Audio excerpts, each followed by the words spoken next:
දෙවියන් වහන්සේ විසින් අනාගෙනවත්තු යෙසායාහට ලිවීමට මඟ පෙන්වූ වාක්‍ය මෙසේ ආරම්භ වේ. එක් දිනක් ගාබ්‍රියෙල් දේවදූතයා මරියතුමියට දර්ශනය වී දෙවියන් වහන්සේගෙන් පණිවිඩයක් ගෙනාවා.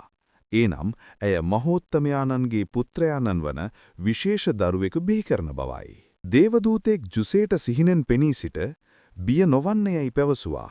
මන්ද මරියතුමියගේ කුසෙහි පිළිසිඳී සිටින දරුවා දෙවියන් වහන්සේගෙන් වන බැවිනි. මරියතුමියට දරු ප්‍රසූති ඊතා ආසන්නව තිබුණද සංගණනයක් සඳහා වූ ආඥාවට කීකරු වෙමින් මරියා සහ ජුසේ නාසරෙත් සිට බෙත්ලෙහෙම දක්වා ගමන් කළා. ඔවුන් බෙත්ලෙහෙමට ළඟා වූ විට කිසිදු නවාතැන් පොලක ඔවුන්ට ඉඩක් තිබුණේ නැහැ. නමුත් එක් කාරුණික මිනිසෙක් ඉදින රාත්‍රිය සඳහා ඔහුගේ ගවමඩුව පිරිනැමුවා. ඒ රාත්‍රියේ එම නිහඬ ගවමඩුව තුලදී මරියතුමිය ලෝකයේ ගැලවුම් කරුවාණන් වන ජේසු බිලිඳාණන් බිහි කළා. රාත්‍රී කාලයේ එඬේරුන් කෙත්වල තමන්ගේ බැටළු රංචු බලාගෙන සිටියේදී හදිස්සියම දේවදූතයන් පිරිසක් පෙනී සිට සුබ ආරංචියක් ප්‍රකාශ කළා.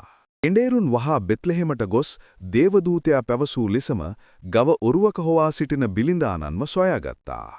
ඉතා ඈත නැගෙනහිරු දෙසින් පැමිණි ශාස්ත්‍රවන්තයින් පණිවරුන් දීප්තිමත් තරුවක් දුටු අතර එය රජුගේ උපත සනිටුහන් කරන බව ඔවුන් දැනගත්තා. ඔවුන් මරියතුමිය සමග සිටි දරුවා සොයාගත් විට දනින් වෙට උන්වහන්සේට නමස්කාර කළා.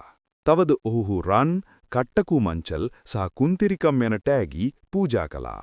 එලෙසින් ජේසුස් වහන්සේගේ උපත මුළු ලෝම ආලෝකයෙන්, ප්‍රීතියෙන් සහ බලාපොරොත්තුවෙන් පුරවාලිය.